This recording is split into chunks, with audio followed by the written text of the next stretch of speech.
Thank you for joining me on the journey. This is Completed Christianity. So welcome back. Another episode of Being Complete. And today is Shabbat. We continue with our validation of the law commentary and finishing up this week, probably next week, of the book of James. We'll do the first 11 verses of chapter 5 today. And so today, in James chapter 5, he's going to give us some encouragement in suffering and hardship for the believers. So when we jump into this and look at this, James chapter 5. Come now, rich ones, weep, crying aloud over the hardships coming upon you. So he knows about the prophecies against those who are in power and those who are rich, and this would refer to the Pharisees and the leaders in Judaism, as well as any other like heathen leadership or landowner that would take advantage of other people, so, use their wealth or power to take advantage of other people. And then he goes on here in verse 2 to prophesy against them. He knows of the prophecies against them already, that Messiah is going to come back and he's going to come back in judgment against such things, against wickedness. And so he says, your riches have rotted and your garments have become moth-eaten. And so this is prophetic language, parabolic, symbolic. So he's saying, these things have happened. You may not know it yet, but they've happened. It's coming, and even if these people live these luxurious lives and then they die, well, in the end, it's all going to come back on them. So this is what he's referring to here. Your riches have rotted, your garments have become moth-eaten, your gold and silver have become rusty. Well, gold and silver doesn't rust. Silver tarnishes, but gold doesn't even tarnish.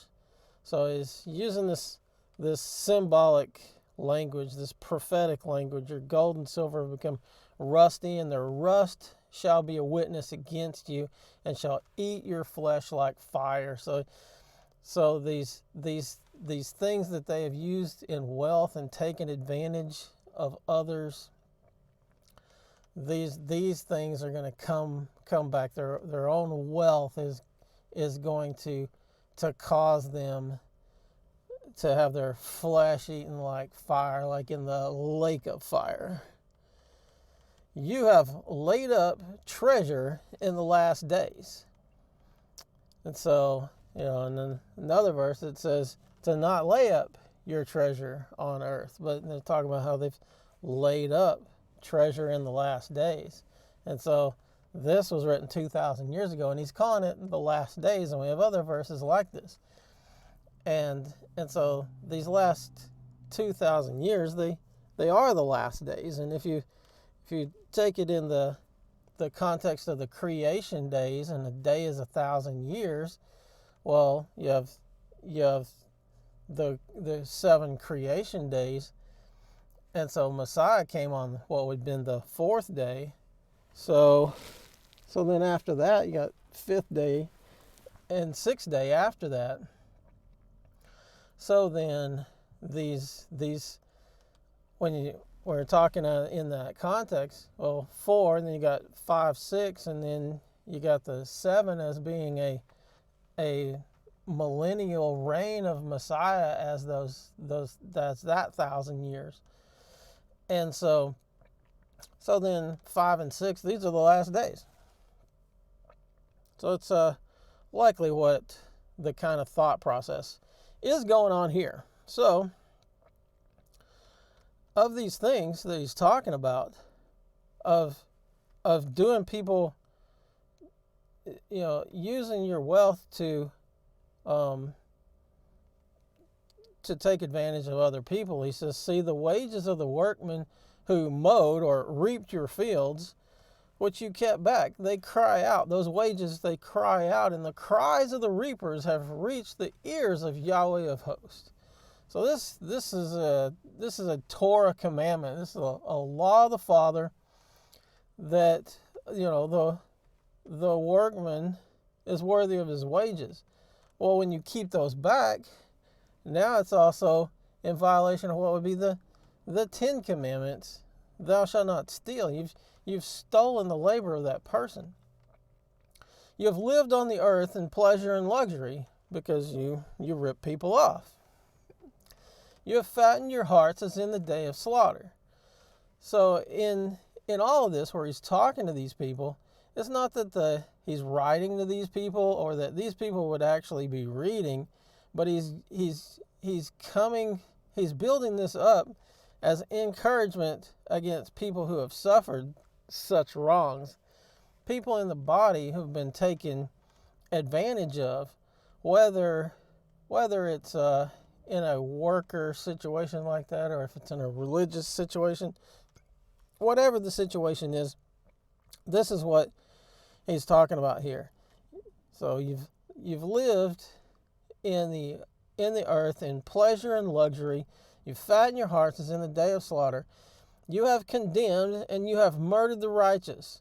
He does not resist you. So this could be definitely an attack straight back to the Jews, to the Pharisees, because like Messiah told them that they were guilty of all the righteous blood, that all the righteous blood of the prophets would come upon them, which it did in AD 70 when the Father sent the Romans against Jerusalem and destroyed everything, destroyed the temple, destroyed the Levitical priesthood, because we had that book of Hebrews that tells us about not a new priesthood, but that the Levitical priesthood it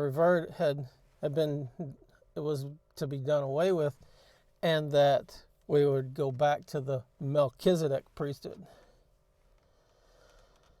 So he builds all this up. You've condemned, you murdered the righteous, and he does not resist you. So brothers, so this was to build this all up for. So brothers, be patient until the coming of the Master. So this is his encouragement against this suffering where these people may have been taken advantage of. So brothers, be patient until the coming of the Master. See, the farmer waits for the precious fruit of the earth. So this is like parabolic. The farmer waits for the precious fruit of the earth, waiting patiently for it until he receives the early and latter rain. So the farmer here is the Master, the Messiah. He's waiting patiently. He waits for the precious fruit. He's waiting for his harvest, waiting patiently until it receives the early and the latter rain. It all comes to fruition. It's all made ripe.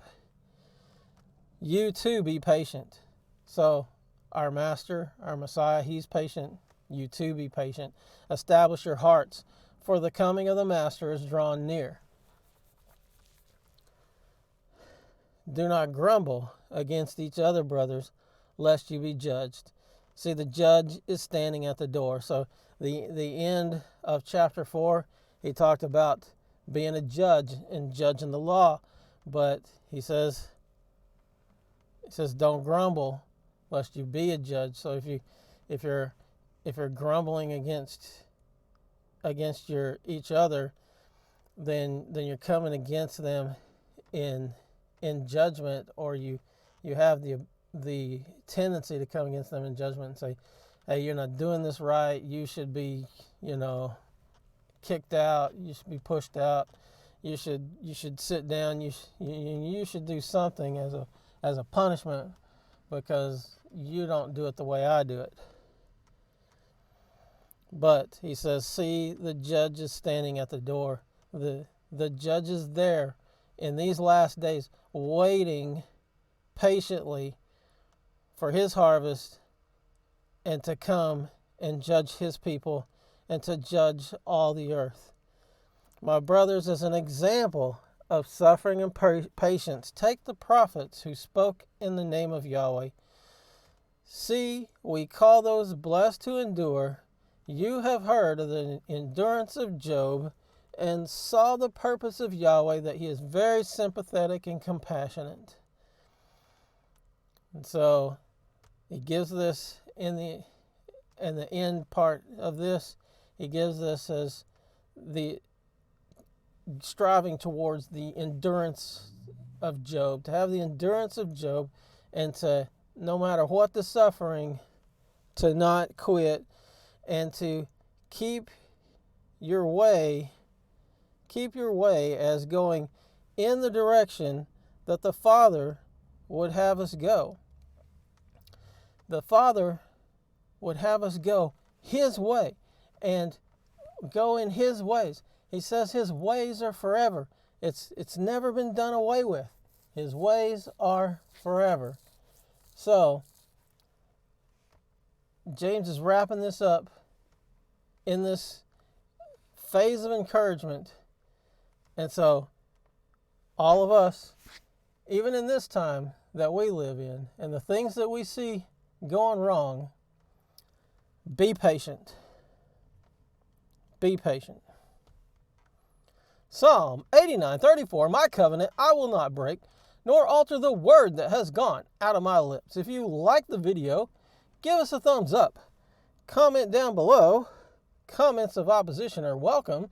Just don't say anything dumb like we're not under the law, we're under grace, because you've been taught to use that verse outside of the bounds of its intended context. Subscribe now. Smash that subscribe button and ring that bell so that you get notifications of all future videos.